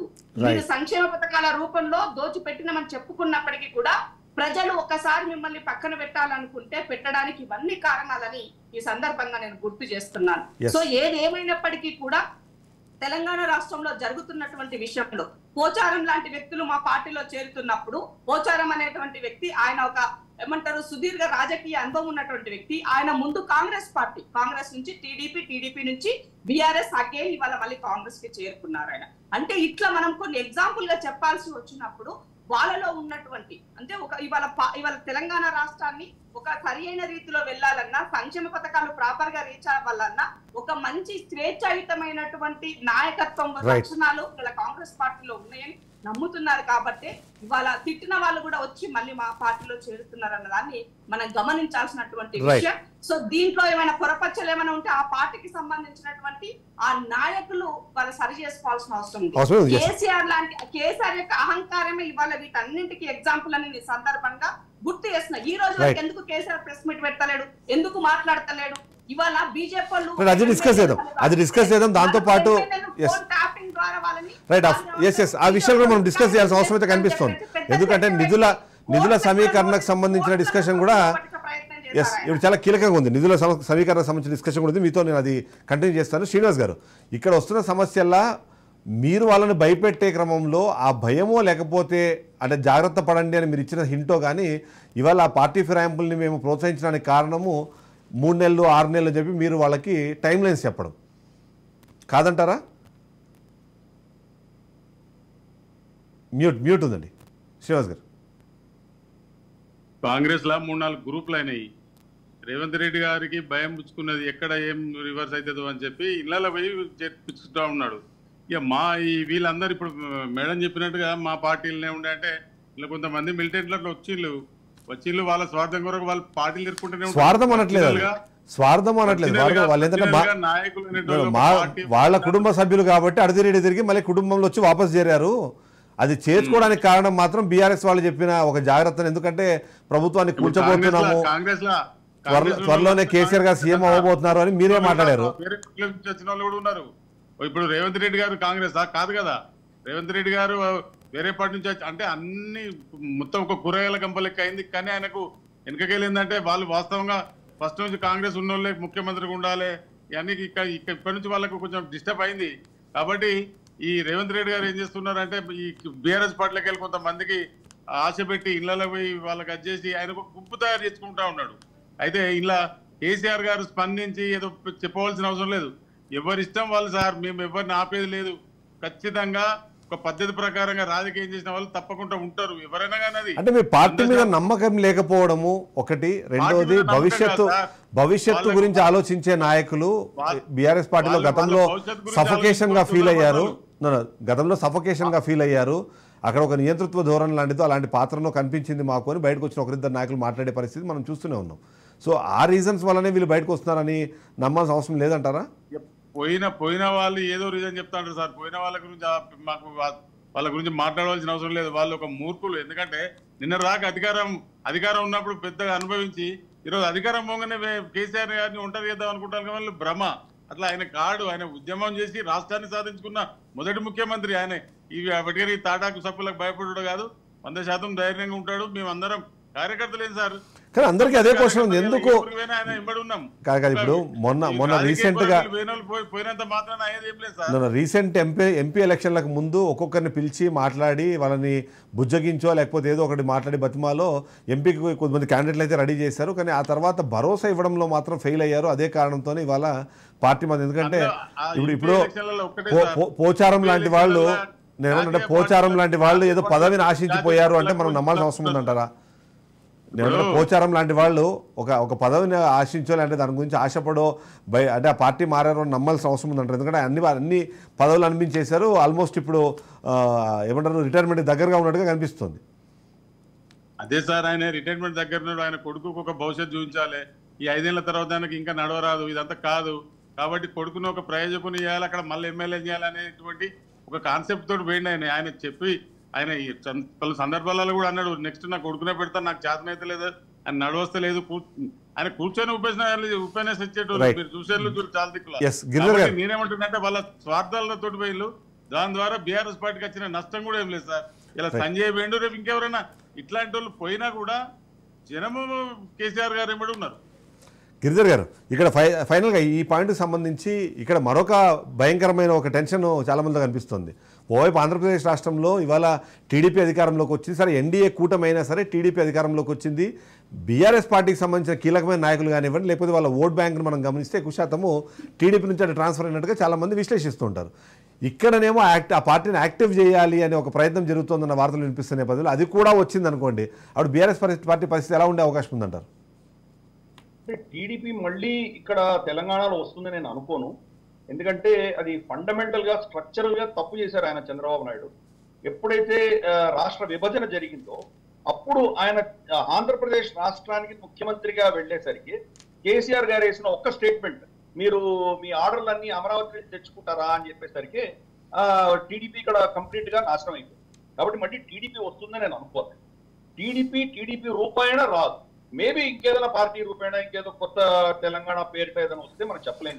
కానీ ఇప్పుడు అక్కడ కాదు. ఇప్పుడు ఇక్కడ సమస్య ఏమవుతుందంటే బీఆర్ఎస్ నుంచి కొద్దిమందికి ఏమో ఇన్విటేషన్ ఉంది, కాంగ్రెస్ లేకపోతే బీజేపీతో రాణిస్తుంది, కొంతమంది ఏమో రానివ్వట్లేదు, లేదా అక్కడ ఉన్న వ్యాక్యూమ్ సిచ్యువేషన్ లేదు. వీళ్ళు అక్కడికి వెళ్తే మరి ఆల్రెడీ అక్కడ ఉన్న సీనియర్ నాయకులు తట్టుకుని నిలబడడం కష్టం. కాబట్టి అంటే నేను ఏమంటానంటే ఎన్డీఏకి అనుకూలంగా లేకపోతే ఇవాళ వాళ్ళతో కలిసి నడుస్తున్న టీడీపీ వైపు వెళ్ళడం ద్వారా ఇక్కడ ప్రస్తుతానికి ఫర్ టైం బీయింగ్ ఇక్కడ సర్వైవ్ అయ్యే అవకాశం ఉందనే ఉద్దేశంతో, ఎందుకంటే మనము అంటే ఇవి రూమర్స్ అయినా సరే ఇప్పటికే మల్లారెడ్డి ఈ పార్టీలోకి వచ్చే ప్రయత్నం చేస్తున్నారు, టీడీపీ రాష్ట్ర అధ్యక్షుడిగా ఉండబోతున్నారు అనే వైపుగా మాట్లాడడం కానివ్వండి, లేకపోతే మొన్న నామా నాగేశ్వరరావు కూడా ఇటువైపు వెళ్ళిపోతున్నారు అని చెప్పడము, దీనన్నిటికీ బలం చేకూర్చేలాగా భువనేశ్వరి దీనికి సంబంధించి ఒక స్టేట్మెంట్ ఇవ్వడము, ఇవన్నీ చూస్తుంటే తెలంగాణలో కూడా ఏదైనా ప్రయత్నం చేస్తారన్న ఒక అనుమానం అయితే కొంతమందిలో ఉంది. అంటే చంద్రబాబు నాయుడు గారు ఆంధ్రప్రదేశ్ చీఫ్ మినిస్టర్ గా ఉన్నంత వరకు తెలంగాణలో టీడీపీకి భవిష్యత్తు లేదు, అది స్పష్టంగా అర్థం చేసుకోవాలి. ఆయన కనుక అప్పుడు సెంట్రల్ క్యాబినెట్ లో కనుక మంత్రిగా వెళ్ళి 2014లో ఆయన అడుగుంటే బహుశా నితిన్ గడ్కరీ గారి ట్రాన్స్పోర్ట్ మినిస్ట్రీ చంద్రబాబు నాయుడు గారు తీసుకొని ఉండొచ్చు. అప్పుడు 2 రాష్ట్రాలు 2 కళ లాంటివి నాకు అని చెప్పుకుంటే టీడీపీ తెలంగాణలో బతుకుండే. ఎప్పుడైతే ఆయన చిన్న రాష్ట్రానికి ముఖ్యమంత్రిగా వెళ్ళిపోయారో ఆయన ఆ రాష్ట్రాన్ని గురించి చూసుకుంటారు కానీ తెలంగాణ గురించి పట్టించుకోరు అన్నటువంటి ఒక మెసేజ్ అయితే వెళ్ళిపోయింది. కాబట్టి టీడీపీ రూపేణా మళ్ళీ రాకపోవచ్చు. ఒకవేళ మనకు మల్లారెడ్డి గారు కానీ ఎవరైనా ఇక్కడ వచ్చినా కానీ కూడా దానికి పెద్దగా భవిష్యత్తు ఉండదు. కానీ టీడీపీ కేడర్ సంబంధించిన వాళ్ళు కానీ లేదా టీడీపీని సమర్థిస్తున్నటువంటి ఆ వర్గాలు కానీ వాళ్ళు ఒక కొత్త పార్టీ తెలంగాణ పేరిట ఇంకేదైనా పెట్టి పైకి ముందుకు రావచ్చు అన్న దాంట్లో మనం ఆ పార్టీస్ ఉన్నాయి, తప్పకుండా ఉన్నాయి. వాళ్ళు మరి ఎవరిని సమర్థిస్తారు అన్నది అవి చూసుకోవచ్చు. తెలంగాణలో మాత్రం వాక్యూమ్ క్రియేట్ అయింది. Yes, KCR yes. గారు ప్రేమేంద్ర రెడ్డి గారు కూడా మనతో పాటు బీజేపీ నుంచి జాయిన్ అయ్యారు. రైట్, ప్రేమేంద్ర రెడ్డి గారు కూడా జాయిన్ అయ్యారు. ప్రేమేంద్ర రెడ్డి గారు, ఇవాళ తెలంగాణ రాష్ట్రంలో చూస్తుంటే మాత్రం ఖచ్చితంగా బీఆర్ఎస్ పార్టీ టార్గెటెడ్గా పాలిటిక్స్ నడుస్తున్నాయన్న ఒక ఆలోచన అయితే, అనుమానం అయితే చాలా మంది కలుగుతుంది. ఇప్పటికే ఒకరొకరుగా అంటే రాష్ట్ర ప్రభుత్వంతో అనుసంధానంగా ఉన్న వాళ్ళేమో కాంగ్రెస్ పార్టీలోను, కేంద్ర అధినాయకత్వంతో కాంటాక్ట్లో ఉన్న వాళ్ళేమో బీజేపీ వైపు చూస్తున్నట్టుగాను మారుతున్నట్టుగాను కనిపిస్తుంది. అయితే ఇక్కడ పార్టీ ఫిరాయింపులు అనేది చాలా కీలకమైన అంశము. ఆ విషయంలో బీజేపీ ఎంతో కొంత అడ్వాంటేజ్ పొజిషన్లో ఉన్నా సరే కాంగ్రెస్ పార్టీ మాత్రం ఎవరిని వదిలిపెట్టకుండా అందరినీ ఆహ్వానం పలుకుతోంది. ఈ విషయంలో బీజేపీ వెనకబడిందా, లేకపోతే బీజేపీ వైపు బీఆర్ఎస్ నేతలు చూడట్లేదా? బీజేపీ తన యొక్క ఆలోచన విధానంతోనే వెళ్తున్నది. కాంగ్రెస్ పార్టీకి ఏం వాల్యూస్ ఉంటాయి, ఎక్కడ ఏది అవకాశం వస్తే అది. గతంలో కాంగ్రెస్ పార్టీ శాసనసభా పక్షం బీఆర్ఎస్ లో విలీనమైంది. ఇప్పుడు బీఆర్ఎస్ యొక్క శాసనసభా పక్షం కాంగ్రెస్ లో విలీనం కావాలనే యొక్క ప్రయత్నంతో వాళ్ళు ఉన్నారు. కాబట్టి ఎవరైనా మా పార్టీలోకి రావాలంటే వాళ్ళు రాజీనామా చేసి రావాలి, మా విధానం అది. కాబట్టి ఎన్నికైన యొక్క సభ్యత్వానికి రాజీనామా చేయాలి. నేను అనుకుంటా అట్లా సభ్యత్వానికి రాజీనామా చేసి వచ్చే వాళ్ళు ఎవరన్నా ఉంటారని నేను అనుకోను. కాబట్టి వాళ్ళు ఆ విధంగా, లేదంటే మాజీలైనా రావాలి. ఆ విధంగా వచ్చే వాళ్ళు ఇప్పటికీ అనేక మంది వచ్చారు. కాబట్టి భవిష్యత్తులో కూడా రావచ్చు. ఆ విధంగా వచ్చే వాళ్ళని మేము తప్పక స్వీకరిస్తాం. అయితే ఇక్కడ ఏదో అయిపోతుంది, ఏమో అయిపోతుంది అని అనుకోవాల్సిన అవసరం లేదు. గతంలో కారు ఎట్లా ఓవర్లోడ్ అయిపోయి పంచర్ అయిపోయిందో కాంగ్రెస్ పార్టీకి కూడా అదే పరిస్థితి వస్తుంది. నెక్స్ట్ భారతీయ జనతా పార్టీ ఈ రాష్ట్రంలో అధికారంకి రావడం ఖాయం. అందులో ఎలాంటి యొక్క అనుమానానికి తావే లేదు. మేము అదే యొక్క ఎజెండాతో ముందుకెళ్తాం. కాంగ్రెస్ పార్టీ అనేక మాటలు చెప్పింది, ఆదిలోనే అంశపాద అన్నట్టు 6 గ్యారెంటీలు లేవు. అవి గ్యారెంటీలు కాదు, అవి గాలి మాటలు అనేది కూడా తేలిపోతున్నది. ఒక్కొక్కటి దాంట్లో వెనుకకి వెళ్ళిపోతున్నది. ముందు అందరికీ రుణమాఫీ అన్నారు, ఇప్పుడు ఆంక్షలు అంటున్నారు. ముందు అందరికీ రైతు భరోసా అన్నారు, ఇప్పుడు లేదు కొంతమందికి అంటున్నారు. ముందు మహిళలందరికీ 2500 అన్నారు, ఇంతవరకు దాన్ని ముచ్చటే మాట్లాడడం లేదు. జాబ్ క్యాలెండర్ అన్నారు, యువకులను మోసం చేసేసిండు. అదేవిధంగా గ్రూప్ 1, గ్రూప్ 2, గ్రూప్ 3 విషయంలో చెప్పిన మాటలు అవన్నీ కూడా ఏవి కూడా ఇవాళ పాటించడం లేదు. 046 రద్దు చేస్తామన్నారు, ఇంతవరకు అలాంటి ఒక ఆలోచన ఏం లేదు. ఇలా అనేక విషయాలలో రైతులకు ఏదైతే బోనస్ 500 అందరికి రైతులందరికీ అన్నారు. తర్వాత సన్నవడ్లు పండించిన వాళ్ళకే అన్నారు. ఒక్కొక్క దాంట్లో డీవియేషన్ అవుతుంది. కాబట్టి అదేవిధంగా కాంగ్రెస్ పార్టీ మీద మెల్లమెల్లగా ఆరోపణలు కూడా ప్రారంభం అవుతున్నాయి అనేక విషయాలలో. కాబట్టి వాళ్ళు అసలు బీఆర్ఎస్ యొక్క అవినీతిని ఎండగట్టే యొక్క పరిస్థితిలో వాళ్ళు లేనే లేరు. కేవలం అందుకోసమే వాళ్ళందరినీ చేర్చుకుంటే అవన్నీ మాఫీ అయిపోతాయి. కాబట్టి ఆ స్థితిలోనే ఉన్నారు తప్పితే మరొకటి లేదని చెప్పి ఈ సందర్భంగా నేను తెలియజేస్తున్నాను. ఇక్కడ చాలా స్పష్టమైన యొక్క వాతావరణం ఉన్నది. బీజేపీ వర్సెస్ కాంగ్రెస్ ఈ రాష్ట్రంలో ఉంటది. ఇంకే పార్టీ ఎన్నైనా ప్రాంతీయ పార్టీలో కానీ వాళ్ళు దానికి ఎక్స్టెన్షన్ చెప్తున్నారు. కేవలం మీరు ఇప్పుడు తెలంగాణ రాష్ట్రంలోనే కాదు, 2029 ఎన్నికలకి BRS versus Congress, BJP versus కాంగ్రెస్గా నేషనల్ లెవెల్లో కూడా ఉంటుంది. ఇప్పటికే పుంజుకున్నాం, నెక్స్ట్ అధికారంలోకి రాబోతున్నామని కాంగ్రెస్ పార్టీ ఇప్పటికీ ఒక మాట చెప్తుంది. మేము అది ఉండదని మేమేం అనుకోవడం లేదు. మొన్న దేశానికి నష్టం జరిగింది కానీ భారతీయ జనతా పార్టీకి లాభం జరిగింది కొన్ని సీట్లు తగ్గడం వలన. మేము అనేది దేశానికి, దేశ ప్రయోజనాల కోసం తీసుకునే అనేక నిర్ణయాలలో కొంత అది ఇబ్బంది ఏమన్నా ఏర్పడవచ్చు. కానీ భారతీయ జనతా పార్టీ మరొక్కసారి ఇంకా మంచిగా పుంజుకోవడానికి అవకాశం ఏర్పడ్డది. వాళ్ళ ప్రయత్నం వాళ్ళు చేస్తారు, తప్పేముంది. అపోజిషన్ పార్టీ నెక్స్ట్ అధికారానికి రావాలని వాళ్ళు అంతకుముందు 2014లో వాళ్ళకు 50 సీట్లు ఎంతో వచ్చినాయి. తర్వాత ట్రై చేస్తే 44 వచ్చినాయి. మళ్ళీ మొన్న బాగా ట్రై చేస్తే 99 వచ్చినాయి. మళ్ళీ ఇంకోసారి ట్రై చేస్తే తగ్గొచ్చు, కొద్దిగా పెరగవచ్చు. దాని ఏమున్నది. వాళ్ళ ప్రయత్నం విషయంలో మనం వాళ్ళకేమొచ్చినాయి, వాళ్ళ మిగతా అనేక కలగూర గంప అనేక పార్టీలకు కలిపి వచ్చినాయి. ఆ పార్టీలు ఎన్నడు కలిసి ఉండాలి, ఎన్నడు ఉంటాయి. తాత్కాలికంగా బీజేపీని బూచిగా చూపెట్టి, బీజేపీ స్ట్రాంగ్ పొజిషన్ లో ఉంది కాబట్టి బీజేపీని దెబ్బతీయడం కోసం అనేక అబద్ధాలు ప్రచారం చేస్తూ ఈ రోజు కూడా, నిన్న కూడా అదే అబద్ధాల ప్రచారంలో బతికే ప్రయత్నం చేస్తున్నారు. దాన్ని తప్పక అయితే ఒక పాయింట్ చెప్పండి. రేవంత్ రెడ్డి సీఎం అయిన పరిస్థితుల్లో కూడా ఈ ఏవైతే పథకాలు కానీ, సంక్షేమ పథకాలు లేకపోతే వీటన్నిటికీ సంబంధించి కేంద్ర ప్రభుత్వం నుంచి అదే స్థాయిలో సహాయ సహకారాలు ఉంటాయనే ఉద్దేశంతోనే తను ప్రకటించినట్టుగా ఇండైరెక్ట్గా చెప్పడం జరిగింది గతంలో. ఇప్పుడు వాళ్ళు ఇబ్బంది పడుతున్నారు అంటే మీ దగ్గర నుంచి ఆ హెల్ప్ లేదని ఏమన్నా సంకేతాలు ఇస్తున్నారా?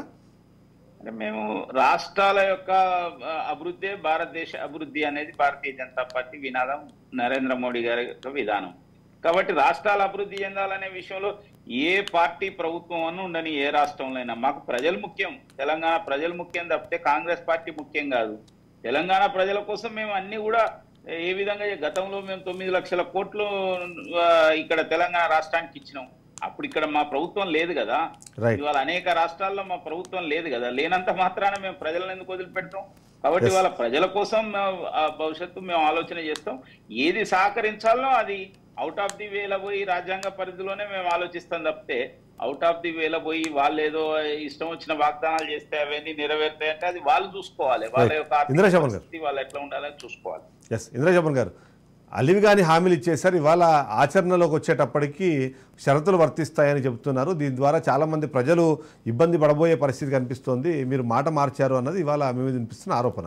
ఇప్పటికే వేలాది కోట్ల అప్పులు తీసుకొని వచ్చారు, వాటికి సంబంధించి లెక్కలు చెప్పాలి, లేకపోతే వాటిని మీరు తీర్చేందుకు ఎక్కడ మీకు స్కోప్ కనిపిస్తుంది అన్న ప్రశ్న మరొకటి ఇప్పటికీ కీలకంగా వినిపిస్తుంది. రుణమాఫీ ఎలా చేయబోతున్నారు ఏంటి అన్న దాని మీద ఈ ప్యానెల్లో ఉన్నటువంటి వాళ్ళు ఇద్దరు కూడా ఆల్రెడీ ఒకరు అధికారంలో ఉన్న వాళ్ళు, ఇంకొకరు అధికారం కోల్పోయినటువంటి వాళ్ళు.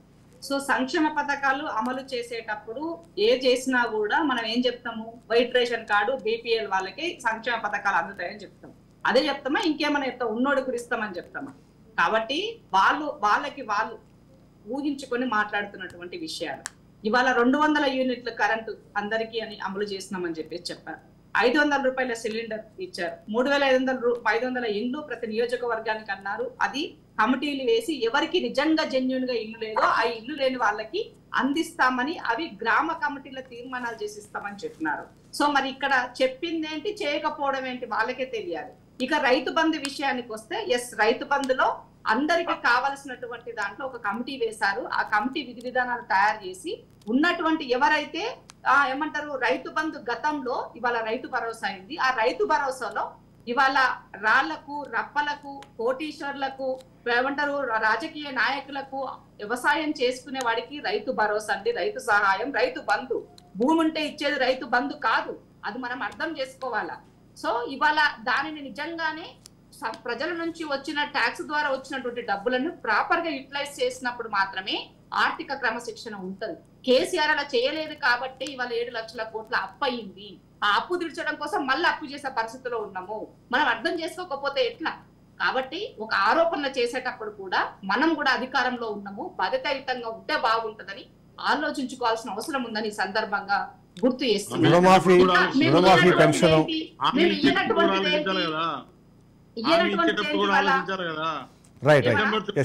డిసెంబర్ 9 నాడు 2 లక్షల రూపాయలు రుణమాఫీ ఇస్తాం, మీరు ఇప్పుడు తీసుకోండి అని చెప్పిన మాట వాస్తవం కాదా? మీరు 1,00,000 రూపాయలు చెప్పి దఫాలు అన్నది కూడా మీరు చెయ్యలేదు. మేము 2 లక్షలు అని చెప్పినాము, ఆగస్టు 15వ తారీఖు అని చెప్పాం. అంతకన్నా ముందే ఇవాళ అది స్కీము క్లియర్ కాబోతుంది. మీరు అసలు రానే రాదు, ఏదైనా పిల్లి శాపన అర్థాలు పెట్టినారు, కానీ మేము అలా చెయ్యలేదు. సహాయము, రైతుకు చేసేది సహాయము. మనమేమో వాళ్ళని మేడం ఇప్పుడు 2 లక్షల సహాయం అని చెప్పి మళ్ళీ దానికి కొన్ని ఇన్స్ట్రక్షన్స్ పెట్టి అన్ని ఏ ఇన్స్ట్రక్షన్ పెట్టినా ఇంకా ఏ విధి విధానాలు బయటకు రాలేదు. రాకముందుకు మీరు మాట్లాడితే రైతు రుణమాఫీ విషయానికి సంబంధించి ఎలాంటివి రాలేదు. రైతు భరోసా కూడా రేపు అసెంబ్లీలో చర్చించి, అందరూ ఉంటారు కదా, మీరు కూడా ఉంటారు కదా, చర్చించిన తర్వాత అందరి నిర్ణయం మేరకే రైతు భరోసా కూడా అమలు చేస్తామని చెప్పినారు. మేము ఏది కూడా గోప్యంగా చేయట్లే, జీవోలు దాచట్లే, అంత ఓపెన్ గా ట్రాన్స్పరెంట్ గా జవాబుదారితనంగా ఇవాళ ప్రజాపాలన ప్రజల ముందు పెడుతున్నాం. తప్పు జరిగితే తప్పకుండా ప్రజలు మీలాగా మమ్మల్ని కూడా కూర్చోబెట్టారు. ఇప్పుడు మీరు రేషన్ కార్డు అనేది ఉంటేనే ఇస్తామనేది ప్రథమంగా తీసుకుంటున్నారు. అంటే ఇక్కడ సమస్య ఏమొస్తుందంటే శ్రీనివాస్ గారు, సమస్య ఏమొస్తుందంటే విధి విధానాలు అన్న దాన్ని ఇంకా కాంగ్రెస్ పార్టీ ప్రకటించక ముందే ఇలా ఉండే అవకాశం ఉందంటూ స్పెక్యులేటివ్ స్టోరీస్ అన్న కొన్ని వస్తున్నాయి. అందులో ముఖ్యంగా చూస్తే మాత్రం విధి విధానాలే నిర్ణయం కాలేదు, సంబరాలు, స్వీట్లు తినిపించుడు, సన్మానాలు. దీనికి సమాధానం చెప్పండి. రైతులకు ఏదైనా అడిగితే కదా, విధి విధానాలు కాకముందే ఏమిటి అది, ఇంకా 2 నెలల తర్వాత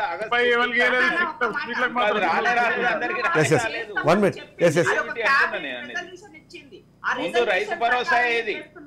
ఇప్పుడు రైతు భరోసా అంటే పెట్టుబడి సాయం అంటే ఎప్పుడు రావాలి?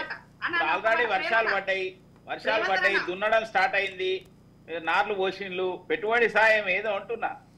అదే చెప్తున్నా, పెట్టుబడి సాయానికి సంబంధించి రేపో మాపో అసెంబ్లీ అవుతుంది, అసెంబ్లీలో చర్చ చేస్తారు, దాని ప్రకారంగా తప్పకుండా నరేంద్ర మోడీ గారు ఒక మాట ప్రేమేంద్ర రెడ్డి గారు ఇక్కడ ప్రేమేంద్ర రెడ్డి గారు ఇక్కడ వచ్చే సమస్య ఏంటంటే కాదు అనర్హులకి దాదాపుగా గ్యారెంటీ అంటే గ్యారెంటీ నరేంద్ర మోడీది. ఇప్పుడు ఇక్కడ సమస్య ఏంటంటే ఇప్పుడు ఏదైతే కిసాన్ సన్మాన్ అంటే కిసాన్ సన్మాన్ కరెక్ట్ గా టైం కు అందరికి 9,30,00,000 మంది రైతులకు ఈరోజు సుమారుగా 20,000 కోట్లు ఇచ్చారు. నేనేమంటున్నా అంటే మేము ఏం చెప్పిన మాట చేసినాము, మేము ఉట్టిగా గాలి మాటలు చెప్పలేదు.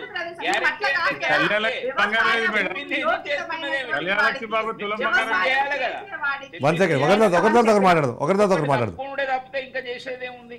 రైట్ ఒక నిమిషం ఇంద్రశేఖర్ గారు చెప్పండి. ఇక్కడ ఏంటంటే ఇప్పుడు ఇచ్చినటువంటి సంక్షేమ పథకాల్లో చెప్పిన వాటిలో ప్రాపర్ గా చేస్తున్నారు, చేసే వాటికి ఇంకా అనౌన్స్మెంట్ చేసి 100 నెలలు అయిపోయింది, 100 రోజులలో చేస్తామన్నారు, 100 రోజులలో చేస్తామన్నారు, 6 నెలలు అయిపోయింది, 4,000 పెన్షన్ అయింది, 2,500 మహిళలకి ఆ ఉన్న బస్సులు తిరుగుడు బంద్ అయిపోయినాయి, బస్సులు బంద్ అయిపోయినాయి. మీకు ఎంపీగా అధికారం ఇస్తే ఇలా కిషన్ రెడ్డి గారికి మంత్రి పదవి వస్తే ఇవాళ మన రాష్ట్రంలో ఉన్న బొగ్గును వేలం వేసి మనకు అన్యాయం చేస్తున్నటువంటి మిమ్మల్ని ఏమనాలన్నా, ఏ మాటతో ఏం చెప్పాలి? సుప్రీంకోర్టు గైడ్ లైన్స్ ప్రకారం పోతున్నాం, ఈ రాష్ట్రానికి మంచి చేస్తున్నాం, దేశానికి మంచి చేస్తున్నాం. మీలాగా బొగ్గు కుంభకోణాలలో జైలు పోలేదు, బొగ్గు కుంభకోణాలు చేసి జైలు పోయే ప్రశ్న లేదు. బొగ్గు కుంభకోణాలు చేసి జైలు పోవాలన్నా చెప్పండి. బొగ్గు కుంభకోణాలు చేసి జైల్లో పోతే సుప్రీంకోర్టు దానిపైన డైరెక్షన్ ఇచ్చింది. అయితే సుప్రీంకోర్టు డైరెక్షన్ పోతున్నాం మేము. తెలంగాణకు లాభం జరుగుతుంది, దేశానికి లాభం జరుగుతుంది, దేశ ప్రజలందరికీ కరెంట్ ఇస్తాం, తెలంగాణకు రాయల్టీ వస్తుంది. అన్ని విధాలుగా మేము పారదర్శకంగా ట్రాన్స్పరెన్సీగా ఉన్నాం. మేము ఉట్టిగా మీరులాగా వట్టి ఇక్కడో మాట అక్కడో మాట మాట్లాడడం, ఇక్కడో మాట అక్కడో మాట మాట్లాడే ప్రశ్న లేదు. మేము ఇప్పుడు అదే మాట్లాడుతున్నాను చెప్తున్నా మీకు నేను. కిషన్ రెడ్డి లేదు, ఎక్కడైనా ఒకటే మేము. కిషన్ రెడ్డి గారు కరెక్ట్ గా చేస్తున్నారు, ఏం అన్యాయం చేయలేదు, ఏమి చేయలేదు. సుప్రీంకోర్టు గైడ్ లైన్స్ ఏ రాష్ట్రానికైనా ఒకటే పద్ధతి. ఏ రాష్ట్రాన్ని బొగ్గు కేవలం ఒక రాష్ట్రానికి కాదు, బొగ్గు బయలు ఒక రాష్ట్రానికి కాదు, అట్లాంటి కొన్ని రాష్ట్రాలలో ఐరన్ ఓర్ దొరుకుతుంది, వేరే ఖనిజాలు వస్తాయి. మన కరెంట్ లేనాడు కరెంట్ వచ్చింది, మన దగ్గర సఫిషియెంట్ కరెంట్ లేనాడు ఎక్కడ వచ్చింది? వేరే రాష్ట్రం వాళ్ళు అట్లా అంటే అట్లా అయ్యేదా? కాబట్టి ఇవన్నీ ఉట్టిగా ఏదో మాటల కోసం మాట్లాడారు. ఎవరు కూడా ప్రజలు దాని గురించి ఇది గారు. సో ఇప్పుడు సింగరేణి కూడా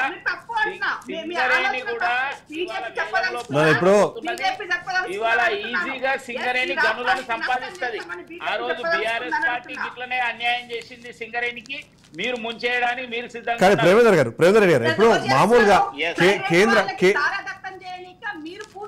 రైట్ గతంలో మనం చూసాము, ఎప్పుడైనా కానీ కేంద్ర ప్రభుత్వంలో రాష్ట్రానికి సంబంధించిన నాయకులు ఎవరైనా కానీ మంత్రి పదవిలో ఉంటే ఆ రాష్ట్రానికి మేలు జరిగేలాగా ప్రయత్నాలు జరుగుతాయి. కానీ ఇప్పుడు మాత్రం అలా జరగకుండా సింగరేణిని అంటే ఇప్పటికే అంటే వాళ్ళు లాభాల్లో ఉన్నారు, దాని నుంచి బయటపడేందుకు ఇంకా అడ్వాంటేజ్ ఉన్న సందర్భంలో మీరు బొగ్గు గనులను వేలం వేయడం ద్వారా నష్టం చేకూరుస్తారు అన్నది ఇప్పుడు ప్రజల్లో కూడా ఉన్న సామాన్యులలో ఉన్న ఒక అనుమానం కూడా. ఎందుకు నన్ను చెప్పనిస్తే మీరు ఒక మంచి ఇంపార్టెంట్ ప్రశ్న ఒక నిమిషం తను యాడ్ చేస్తారు, తనకు బ్యాడ్ నన్ను చెప్పనియండి. ఇప్పుడు మన్మోహన్ సింగ్ ప్రధానమంత్రి అయితే దేశం మొత్తానికి చేసిండా, ఓన్లీ ఆయన రాష్ట్రానికి పంజాబ్ తీసుకుపోయి చేసిండా? లేకపోతే ఒక్క నిమిషం వినండి. అరే నన్ను చెప్పనియండి, నేను చెప్పినాక మీరు చెప్తారు. ఇప్పుడు కాబట్టి దేశం కోసం ప్లస్ దాంతో పాటుగా రాష్ట్రానికి కూడా అధిక సహాయంగా ఇంకా అనేక విషయాల్లో అభివృద్ధి కార్యక్రమాలు. ఇప్పుడు మన రీజనల్ రింగ్ రోడ్ ఉంది, అన్ని వేల కోట్ల రూపాయల యొక్క ఏది ఎక్కడి నుంచి వచ్చింది, ఎట్లొచ్చింది? మనకి ఇక్కడ అవసరం కాబట్టి ఎక్కడ దేశంలో ఎక్కడ అవసరాలు ఏవి ఉంటే వాటిని తీర్చడం అనేది ప్రభుత్వం యొక్క విధి, రాజ్యాంగం ప్రకారంగా. దానికి ఫైనాన్స్ కమిషన్స్ ఉన్నాయి, అనేక రకాల సిస్టమ్స్ ఉన్నాయి, దానికి అవసరానికి అనుగుణంగా పోవాలి. కానీ నేను ఈ రాష్ట్రం నుంచి ఉన్నా కాబట్టి నేను అవుట్ ఆఫ్ ది పోయి చేస్తా, మీ వాళ్ళు గతంలో చేసిండ్రు, మీ వాళ్ళు చాలా మంది మంత్రులు ఉన్నారు కదా, ఏం చేసిండ్రు? నేను అనేది ఇంకా ఎన్నో విషయాలు ఉండే. మన రాష్ట్రానికి ప్రధానమంత్రి ప్రైమ్ మినిస్టర్ ఉండే, ఏం చేసిండు? నేను అనేది ఏడాది తోడు పెట్టిండు. మన యొక్క ఇక్కడ కోచ్ ఫ్యాక్టరీ ఎందుకు రాలేదు? కానీ అదే ఇప్పుడు కోచ్ ఫ్యాక్టరీ అన్నారు కాబట్టి ఎన్నో ఉన్నాయి. ఏ రాష్ట్రం నుంచి రైల్వే మంత్రి ఉన్నా మెజారిటీ ప్రజలు వాళ్ళ విజ్ఞులు చదువుకున్న వాళ్ళు, ప్రజలకు అన్ని విషయాలు అర్థమవుతున్నాయి. ఒట్టిగా ఏదో రెచ్చగొట్టే ప్రయత్నం చేస్తామంటే ఒకటి ఎట్టి పరిస్థితిలో కూడా సింగరేణికి అన్యాయం జరగదు, తెలంగాణకు అన్యాయం జరగదు. ఇవాళ దేశంకి ఒక ట్రాన్స్పరెన్సీ గా, ఒక కరప్షన్ లెస్ గా ముందుకు పోతుంది. దేశంకు ఉపయోగపడే పనులునే నరేంద్ర మోడీ ప్రభుత్వం చేస్తుంది. Conclusion please. కాంగ్రెస్ పార్టీ నేను ఒకటే చెప్తున్నా, కాంగ్రెస్ పార్టీ మాత్రం వట్టి మాటలు మాట్లాడింది. ఇవాళ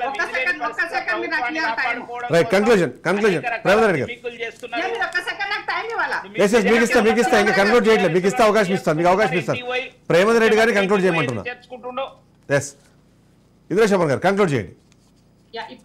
ఇప్పుడు సింగరేణికి సంబంధించినటువంటి మాట్లాడిన దాంట్లో ఈ రాష్ట్ర బిడ్డగా ఆయనకు అధికారం ఉంది అని తెలియజేస్తున్నాను నేను ఒక మంత్రిగా.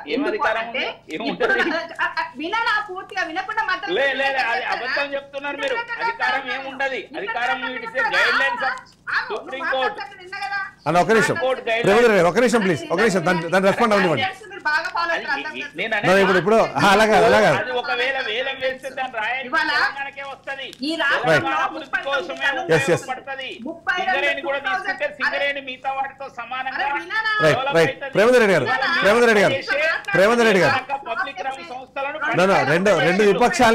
రెండు విపక్షాలను ఒక ప్రభుత్వ పక్షం నుంచి ఆమె రెస్పాండ్ అవ్వాలి. ఆన్సర్ చెప్పండి ప్లీజ్. దేశంలో అట్లా అనేక విషయాల్లో మీరు మొత్తం వాటిని కొలాప్స్ చేసిండ్రు. ఇవాళ మేము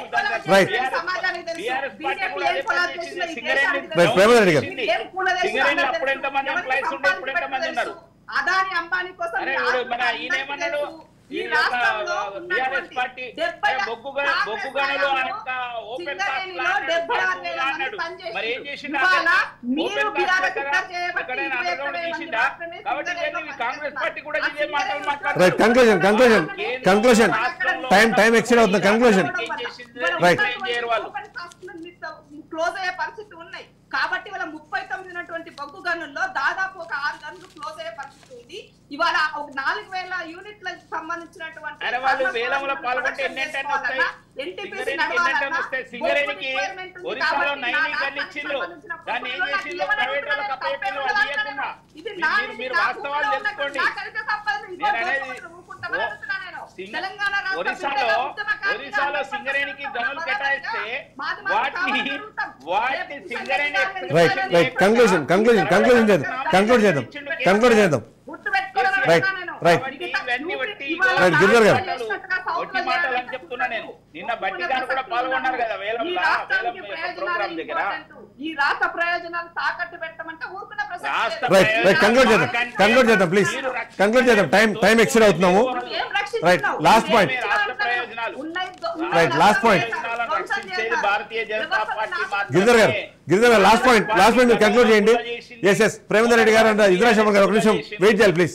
కంక్లూడ్ చేద్దాం. టైం ఎక్సీడ్ అయిపోతున్నాము. గిరిధర్ గారు ఫైనల్గా ఏంటంటే మొత్తానికి అందరూ రాష్ట్ర ప్రయోజనాలు అంటారు, దేశ ప్రయోజనాలు అంటారు. వీటి మధ్యలో ప్రజలకున్న కన్ఫ్యూజన్ని దూరం చేయాల్సిన బాధ్యత అయితే అందరికీ కనిపిస్తుంది. ఏమంటారు ఫైనల్ కంక్లూజన్? ఇప్పుడు ఏదేమైనప్పటికీ కూడా ఉన్న రాజ్యాంగానికి చట్టానికి లోబడి అందరూ పాలన చేయాల్సిన అవసరం ఉంది. గిరిధర్ గారు మీ వాయిస్ మ్యూట్ లో ఉంది. గిరిధర్ గారు మీ వాయిస్ మ్యూట్ లో ఉంది. మాట్లాడారు. కంక్లూడ్ చేయండి ప్లీజ్. ఏం లేదండి, మనకు ఇది రాష్ట్ర ప్రజలకు సంక్షేమం కోసం చేస్తున్నామా లేదా మన ఓటు రాజకీయాల కోసం చేస్తున్నామా అని అన్ని పార్టీలు తమను తాము ప్రశ్నించుకోవాలి. ఎందుకంటే ఇలా ఉచితాలు ఇచ్చుకుంటూ పోతే కనుక ఈ దేశాన్ని మనం సస్టైన్ చేయలేదు. ఒక సంవత్సరం క్రితము మోదీ గారు చీఫ్ సెక్రటరీల అన్ని రాష్ట్రాల చీఫ్ సెక్రటరీలు పిలిచి ఒక మీటింగ్ పెట్టారు. ఆ మీటింగ్ లో ఆయన అడిగిన ప్రశ్న ఏంటంటే, మీ రాష్ట్రంలో అన్నిటికంటే పెద్ద సమస్య మీ యొక్క రాష్ట్ర ఉనికికి దెబ్బతీసేటువంటి విషయాలు ఏంటి అని ఆయన అడిగితే అందరూ మూకుమ్మడిగా చెప్పింది ఏంటంటే, మా రాష్ట్ర ప్రభుత్వాలు ఇస్తున్నటువంటి సంక్షేమ పథకాల పేరిట ఫ్రీబీలు ఏవైతే ఉచితాలు ఇస్తున్నారో దాని వల్ల మా ఎకానమీస్ కొలాప్స్ అవుతున్నాయని అందరూ చెప్పారు. అది మనం అది చేయకపోతే మాకు ఓట్లు రావు అనుకుంటున్నటువంటి పొలిటికల్ పార్టీస్ ఏవైతే ఉన్నాయో దాని వల్ల దేశం రాబోయే రోజుల్లో చాలా గడ్డు పరిస్థితికి వెళ్ళిపోతుంది. పంజాబ్, కేరళ, తమిళనాడు లాంటి రాష్ట్రాలు ఆల్రెడీ దివాళా తీసినాయి. తెలంగాణ, ఆంధ్రప్రదేశ్ దానికి దగ్గరగా ఉన్నాయి. క్రమేపీ రాష్ట్రాలన్నీ ఉచితాలు ఇచ్చుకుంటూ పోతే కనుక తట్టుకునేటువంటి పరిస్థితి లేదు. ఎలక్షన్ లో హామీలు ఇచ్చి ఈ రోజు కనుక కాంగ్రెస్ దాన్ని నెరవేర్చకుండా దాన్ని చాలా మటుకు సమర్థిస్తారు. ఎందుకంటే ఆ అడ్డగోలుగా మనం ఇట్లా విస్తరిస్తూ పోతే ఏ రాష్ట్రం కూడా తట్టుకోలేదు. రైట్. ఆదాయం ఎంత ఉందో దాని ఆధారంగానే మీరు ఎంత సంక్షేమం చేయగలరో ఎంత ఇస్తారు ఇవ్వాలో నిర్ధారిస్తారు. ఎలక్షన్ ముందర మీరు వాగ్దానాలు ఆచి చూచి వ్యవహరించి అన్ని పార్టీలు చేయాలి. దానివల్ల ప్రజలు నీతి ఎన్నిక గెలవచ్చు, కానీ రాష్ట్రం మొత్తం పరాక్రమం అవ్వకుండా తీసుకోవాల్సిన బాధ్యత కూడా మీకు ఉన్నది. కాబట్టి దీంట్లో ఒక సమతుల్యత, బ్యాలెన్స్ తీసుకోవాలి. రైట్. దేశవ్యాప్తంగా అది ఒకటి రావాల్సిన అవసరం అయితే మనకు కనిపిస్తుంది. Thank you very much Giridhar garu, thank you very much Srinivas garu, thank you very much Premender Reddy garu, అలాగే thank you very much Indrashobhan garu. ఓవరాల్గా చూస్తే మాత్రం అంటే రెండు రాష్ట్రాలకు సంబంధించిన విషయంలో కీలకంగా ఈ సంక్షేమ పథకాలు అన్నవి దెబ్బతీసే అవకాశం ఉంది. ఆర్థిక వ్యవస్థని గాడిలోకి పెట్టాలనుకుంటున్న ప్రభుత్వాలకి ఎప్పటికప్పుడు హర్డల్స్గా మారుతున్నాయన్న క్వశ్చన్ మార్క్ ఒకటి ఉంటే, మరోవైపు పార్టీ ఫిరాయింపులకు సంబంధించి ఫిరాయించిన వాళ్ళు మరొకసారి ఫిరాయించాలన్న గ్యారంటీ లేదు. అంతేకాకుండా పార్టీలు అవసరాల కోసం లేదా ఇంకొక కారణం చెప్పో తీసుకుంటుంటే ఆ నాయకులు మాత్రం ఖచ్చితంగా అధికారమే పరమావధిగా ముందుకెళ్తున్నారన్న విషయం అయితే మనకు చాలా క్లియర్గా అర్థమవుతుంది. దానికి కారణాలు ఏం చెప్పినా వాళ్ళ భవిష్యత్తు కావచ్చు, లేకపోతే వాళ్ళ వారసుల భవిష్యత్తు పేరుతో వీళ్ళు చేస్తున్న కార్యక్రమాలు అయితే మంచివి కాదు. ప్రజలు వీటన్ని గమనిస్తున్న విషయము గుర్తుంచుకోవాలని చెప్తూ ఇది వాళ్ళ షో. రేపటి షోతో మళ్ళీ కలుద్దాం. Stay tune.